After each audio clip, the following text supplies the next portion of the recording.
Slide switch on the side of the knitting machine to T for tube. Cast on.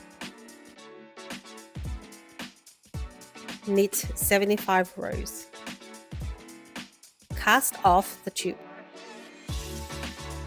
Close the end of the bunny by pulling the end of the yarn tight, which will gather the loops into a tight circle. Do the same for the other side.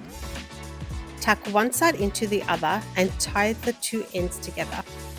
Fill the bunny with a handful of fairy floss fill. Sew at the top of the fairy floss fill and then at the top of the ears. Sew down the center to divide the ears. Sew a pink triangle for the nose and an upside down T for the mouth.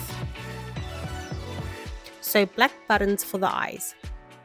Follow the instructions on the Makr pom-pom maker and make a small pom-pom to sew on the bunny.